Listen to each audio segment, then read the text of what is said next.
you're going to be enjoying 2 mini sessions here. And so I am the first one. And we're talking about how to get the data you need.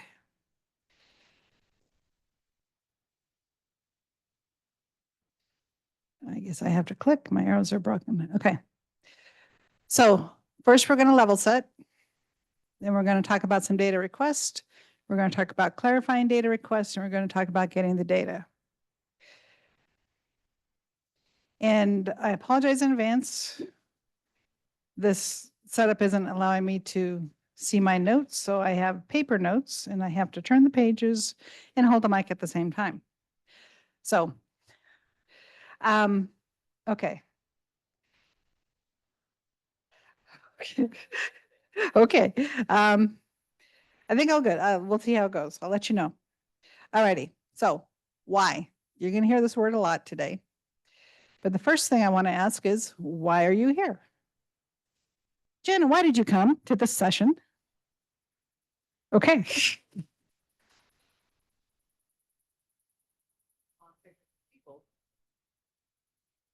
I work with a lot of non-technical people, and sometimes we have trouble communicating about what exactly they need. You're in the right place. Who else wants to volunteer to tell me why you came? My Google Analytics reports broke a few months ago, and I still haven't figured out how to fix them.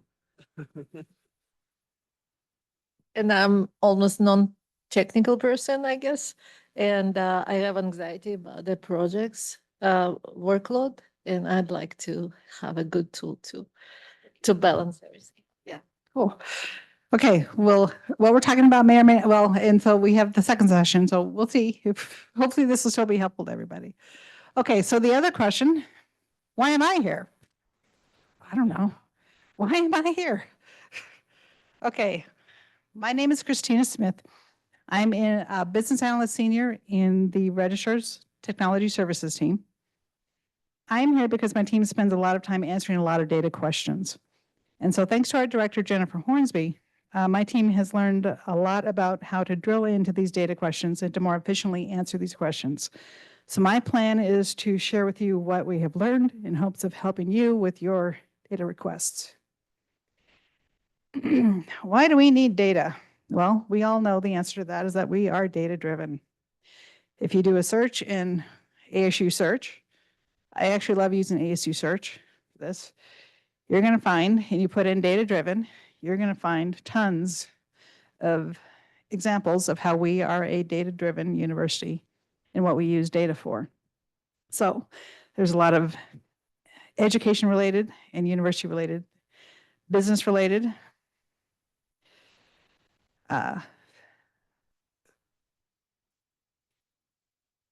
even dealing with healthcare, architecture, transportation systems, all kinds of things use data. So that is why we need data. So let's look at some examples of data requests. Okay, so Dr. Director, how many students are in our program? Is this a simple request? Can you just yank that right out of the air? Why? What's how many students when? What? Yes. Okay. We all feel the pain. Yes, this is not a simple request. I mean, it's not, well, I'll put it this way. It's not a clear request. So what point in time? Exactly. Program. Okay. Define program. What is a program? College. Okay. Major, maybe.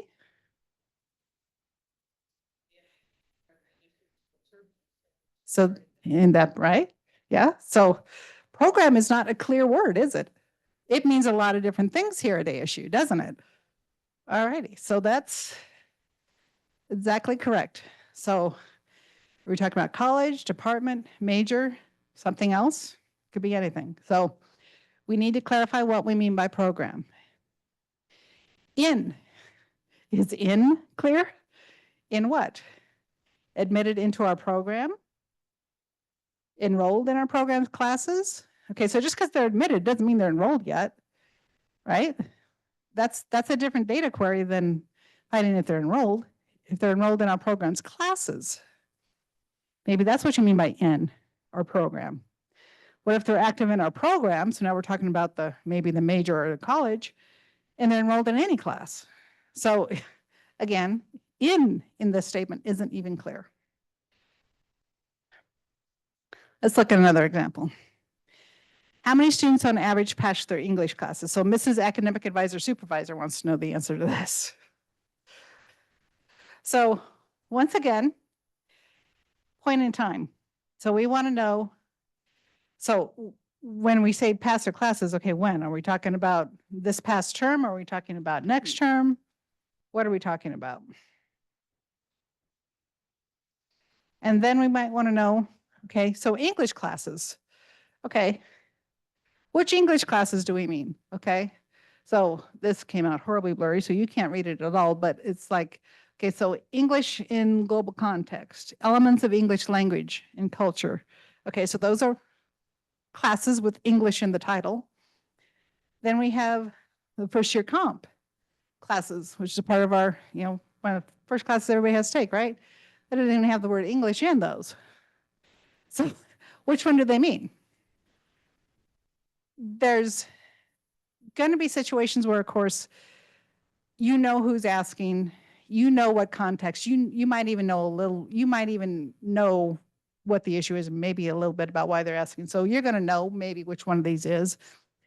But if you're someone asking for data, think about whether or not what you're asking is clear or not, and be aware of the fact that even something that may be completely obvious to you may not be obvious to the person who's having to pull the data for you.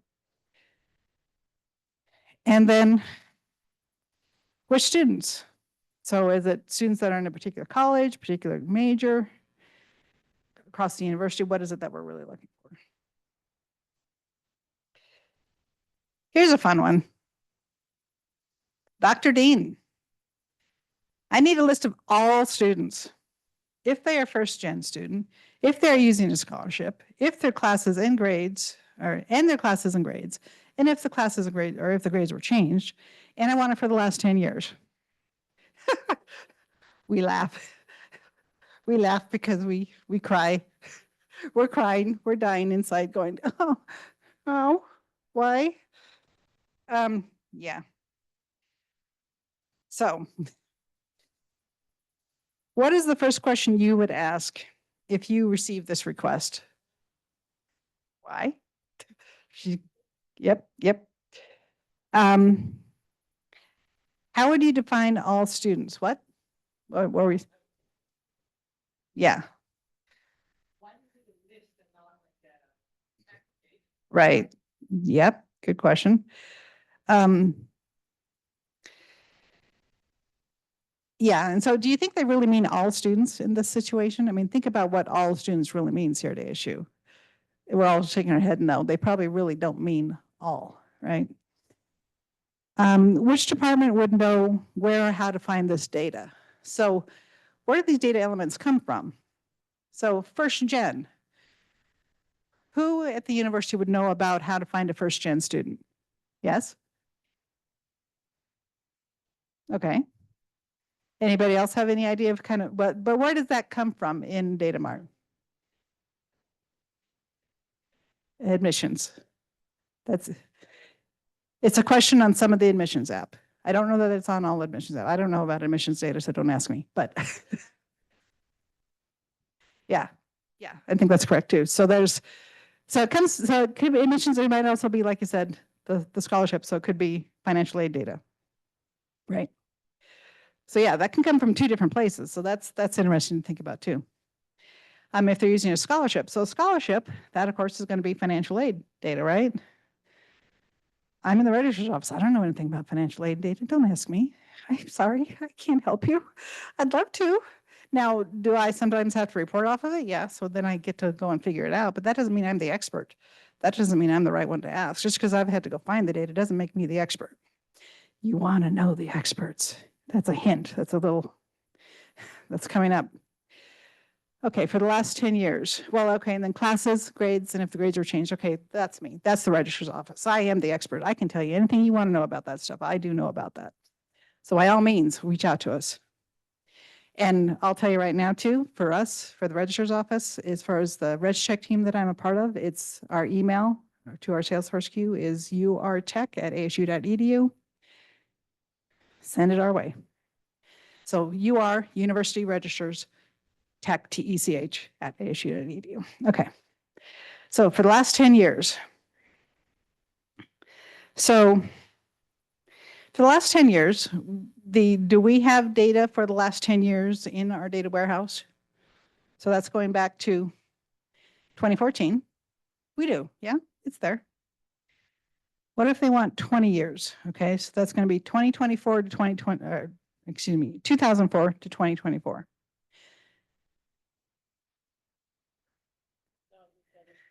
What happened in 2007? PeopleSoft happened in 2007. We switched from our in-home student information system, COBOL-based. Who here knows what RG54C was? Oh, God, I'm old. You remember that? Yeah. Yeah, those were the days.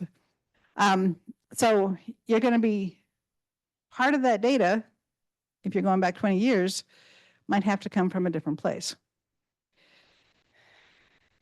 50 years. What if they wanted 50 years worth of data? So that's 1974 to 1924. Oh. Yeah, yeah. We'll get to that, but yeah. But let's say they really had a valid reason. Okay, let's say they actually really had a good reason. You're like, okay, yeah, I want to help you find that data. Okay, so all of our data is digital, right? It's in the internet cloud somewhere, right? At what point did ASU go digital? What year was that? 1980. That's when the student information system pre-PeopleSoft was created. And so anything prior to that, we used what we called permanent record cards, a piece of paper in a filing cabinet, right? So now a lot of that data was moved into microfiche, which was then eventually digitized. And some of that data actually has been moved forward into PeopleSoft. So for example, if you have someone who graduated in 1974 and they need a copy of their transcript, I don't know how old that person would be right now, and hopefully they're still alive, but still, I'm not going to do the math on the fly, but nonetheless, they wanted a transcript. So we would have to, in the registrar's office, go back and actually recreate the elements of that. We'd have to find that permanent record card and pull out that data and to create the transcript. And so then it does actually end up in the system. So you will find some very old data in there because of that. And even the pre-2007 data actually will be in the data warehouse because a lot of it was converted, it was all converted in there. So it is in there. It doesn't have all of the elements we maybe need, but it's there. So the golden rule of asking for data. So if you're asking for data, think about how you can better anticipate some of the information that will be needed when you ask for data. Help guide your search through the massive palm forest of ASU data. And yeah, it's a palm forest here at ASU. To think about, and provide as much insight as you can to help us find what we really need.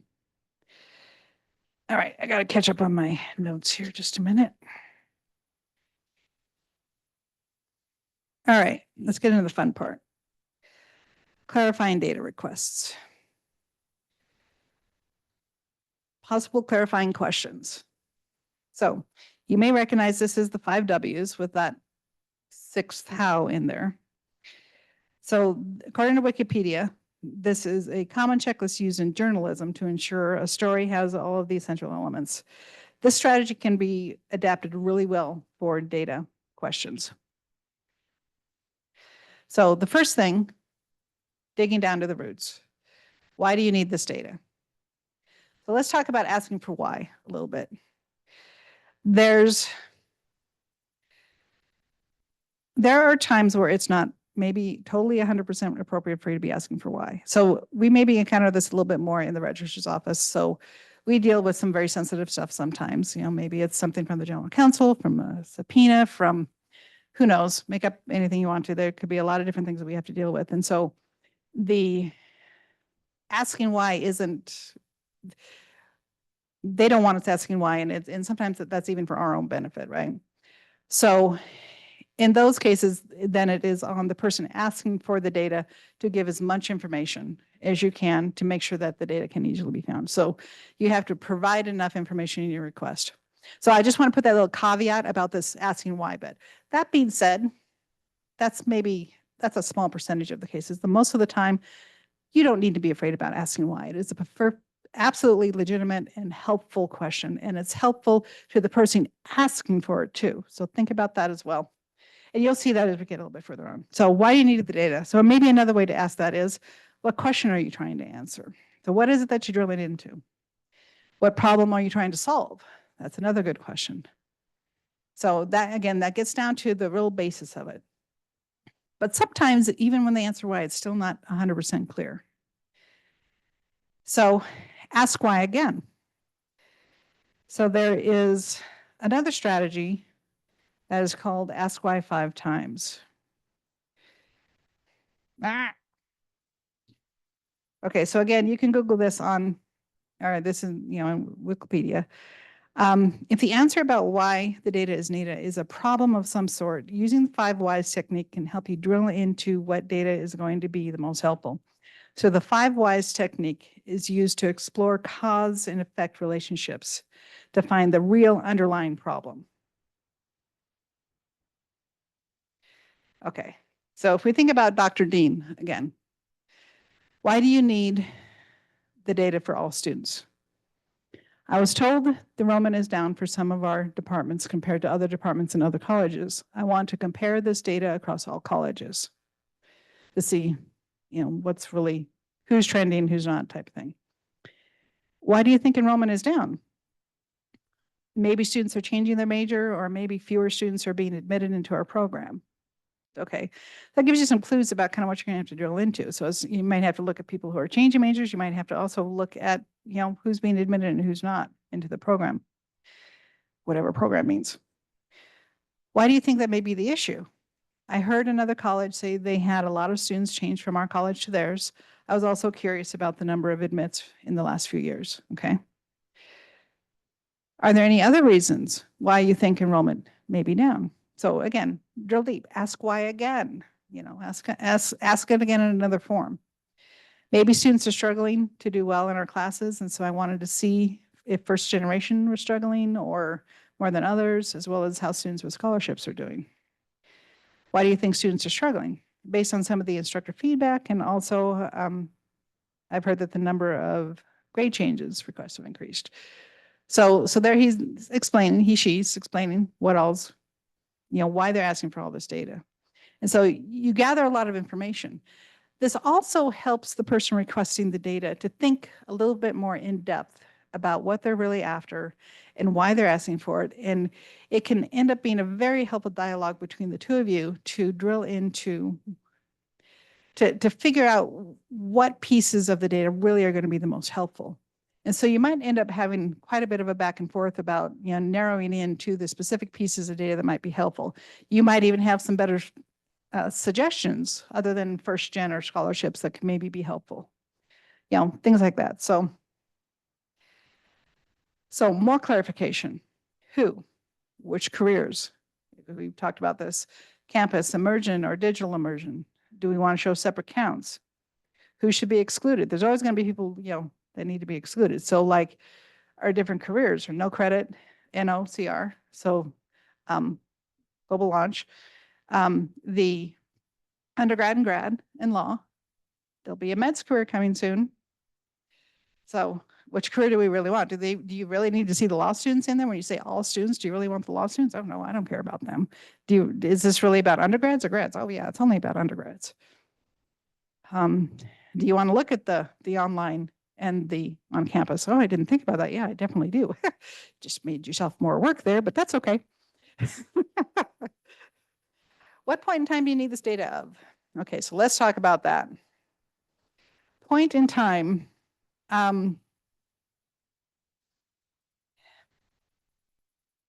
a lot of people, they're just like, what do you mean, what point in time? Just now. Okay, well, yeah, right now, we're in the middle of fall term. Do you want fall term data? Well, why would I want fall term data? It's almost over with. Okay, well, then what do you want? Well, spring data, of course. Okay, well, thank you for clarifying that. You know, um, but if you know, do you want enrollment data? Okay, yeah, well, it's going to be different tomorrow. It was different 10 days ago. Open enrollment just started, and so there's a big leap there. So do you need this over time? Do you want it as the first day of the term? Do you want it as the 21st day? What do you want? What point in time? And so especially, and if they ask for comparisons or historical, you really have to drill into point in time. And so if you're asking for historical, you really need to think about if you want to be looking at census data in 21st day or 45th or whatever. Okay, so that's really important. What data fields should be included? So which data about these students do you really need to see? What's going to be the most helpful and what's noise? I'm a real bad one for giving them the kitchen sink. And I've had to learn that, you know, there's a lot of noise in there. And so asking for feedback on there and saying, you know, are there any columns you want taken out? You know, and if they ask for it out, take it out. So some final but important questions. When do you need this by? If you're asking for data, always tell them when you need it by, and please don't always say that you need it right now. Give us a break. This stuff takes time. Ask, you know, think about, you know, and ask for feedback. Well, when do you think you can get it by? Well, you know, and help them prioritize. You know, they may say, well, I have this, and this priority. And say, well, this is actually a top priority. I need you to make it top priority. Okay, well, then they have that feedback. They can make that top priority and get it done. You know, so help with that process. Who are you giving this data to? Now, this one gets really important too. And what will be done with this data? So you'll see us ask this question a lot. Who are you giving this data to? Well, I'm going to give it to a news reporter. Bing! You need to have, you know, there's a lot of news places that we do give data to, and a lot of it comes from, I think, like institution analysis or the provost office. You know, it may not be appropriate to come from a college or department unless you've been told by them that they want you to do it. So think about things like that. Who are you giving this data to? Well, XYZ advisor asked for a list of students. Okay, what are they going to be doing with this data? Okay, well, they're going to take it and they're going to send it on a mailing list to these students. Okay, well, then do I need to take out students who, you know, have a FERPA flag or not, type things, you know, so you have to think about that. And, you know, what's the purpose of that mailing list? Okay, well, you know, they're selling XYZ or something like that, and it's some apartment complex that wanted a list. Well, first of all, that should be coming to the registrar's office, but secondly, you know, that's got to be, you got to think about FERPA and stuff like that in cases like that, okay? So, you know, what's going to be done with it is a really important thing, you know, or it's going to, okay, we're going to do an email blast and it's, you know, related to this educational program. Okay, well, that's fine. You know, so you've got to think about what's going to be done with it. You also need to ask how this data be shared. Okay, so you got to think about security there. If I'm going to send you a spreadsheet, do I need to password protect that spreadsheet and then send you a password? Is it going to be going on Dropbox or what? And then how will it be presented? Do you want it aggregated data? Do you want a list? Do you want it in analytics? So now here's another part, getting to the data. So I've hinted at this already. Who are the data experts? So think about the student life cycle. The student is admitted. Admission services are the experts on this data. They also process transfer work and therefore are the experts on transfer data. The registrar's office surprisingly doesn't know a lot about transfer data. We kind of do because we've had to dig into some of it, but really we're not the experts. Just because we know about it doesn't mean I'm the expert about it, okay? But admissions, they handle all of that incoming transfer work. The student applies for financial aid. Well, obviously financial aid is going to be the place to look for that data. And those are the experts you want to connect with when you're having to drill into that data. So even if someone outside of financial aid maybe knows the answer, you still might get a few little bits and pieces of information that you need about like what filters, what tables, things like that from the experts. Student meets with their academic advisor. The college or department will be the experts on their students. So you're a college and you're wanting to create a dashboard. I had another example of this and I can't remember what it was, but anyways, the college has some wonderful dashboards. So you can, so reaching out to another college to see what they're presenting and how they're doing it can be a great resource for you if you're wanting to do the same thing. They also are going to know a little bit more about how to drill into maybe certain things like maybe advising data. They're going to have learned a lot of pieces from all kinds all over the university, and so you can learn a lot by going to other colleges and departments to see what data they're pulling and what they're doing, and then apply that to your students. Residency, enrollment, graduation, outgoing transcript, catalog data, university register services, we're the experts on all of that. Others, classroom scheduling for class schedule data, institutional analysis for census data, many other units like the provost, SBS, ETBC, ICA, all of these places. So get to know the experts, find out who they are, ask and where's the data. In analytics, look at the groups that are available. So go into all groups and just scroll through there and see who all the groups. And so you can even filter like, okay, I want to see all the colleges that have, a page out here. You may go in and find out you don't have access to it. You might have to go request access to see what they're doing. But if you explain to them why, and they approve it, admission services, classroom scheduling, enrollment and records, that's us, financial aid, institutional analysis, all these folks have items in analytics for you to look at. Slack is a great resource. Where's the data? To connect with the subject matter experts, just throw a question out there and you'll get directed to the right place. But there's also all of the other Slack channels too. Okay, to sum it up, when asking for data, provide as much detail as you can, including when you need the data by. So if you're someone who's requesting the data. If you're not sure what information they're going to need, ask. When asked for data, consider what questions are appropriate to ask and remember. So leadership, lots of times when they're asking for data, they don't give a lot of detail because they legitimately don't have the time. Okay, so don't get cranky about it. Understand their position and be sensitive to it. And if sometimes it might be, just asking kind of like the next level down, they can give you a little bit more information if, XYZ, vice president is too busy. Someone else might be able to help you interpret what they're asking for a little bit.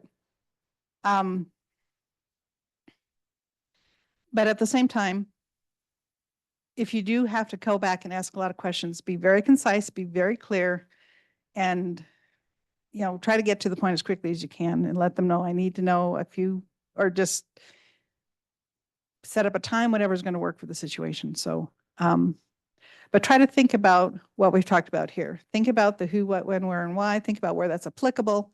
All of these questions and stuff that I've suggested here aren't all going to be applicable to every situation.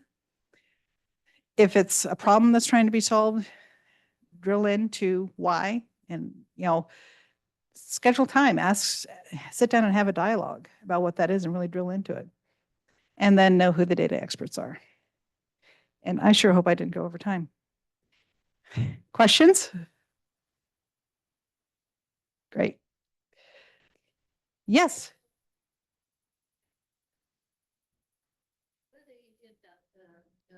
American Indigenous Data Center is in that sort of process. Oh, Are you connected? as far as trying to create data and Like build data? requests and is it sometimes overlapping with indigenous data that's requests? Like, where are you going to find indigenous data? Is that your I know question? there is the Indigenous Data Center Mm. at the ASU. I wonder if sometimes. They may or may not know where to find the data. And so I know we've just had some questions about this in my team, so I don't know if this is connected to that, but just indigenous data And so so a lot of that's going to be gathered probably at the time of admission. But there's certain tables that may or may not be in, and there may be some census data. So that's a more in-depth question that I don't know that I can answer here for you, really. I just, what I want to say. Maybe I was asking just about the network, because the data center exists in the library. And I don't know if you guys kind of connect. No, we're not, but so that would be a separate entity, but they might know a little bit. But you could start there and see if they can direct you to some people. So, okay. Yeah. All right. Any other questions? All right, guys. Thank you.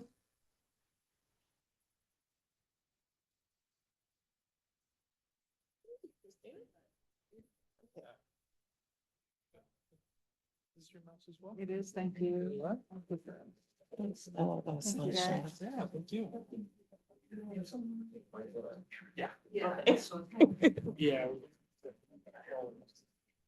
Good afternoon. It's afternoon now. I know we're right before lunch. Everybody wants to go eat and watch Slice.